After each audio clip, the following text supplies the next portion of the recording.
Ang ganda naman ng mga bulaklak na to. Kasing ganda ko talaga ng mga bulaklak na to. Purple pa ang aking favorite. Guys, nandito na naman tayo ngayon at mga harvest tayo ng aking pananim na kamatis. Ayan. Masarap ito. Yan, no? Harvestin na natin siya, guys. Paano ba? Yan, ganyan. Harvestin na natin kasi hinog na siya. Para sa pangkain natin tong araw na to. Yan. Para sa salad.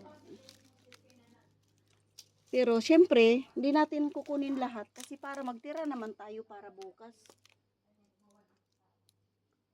Pwede rin yung meron cherry tomato. Ayan, o. Maliliit. Kunin natin yung hinog na. Diba?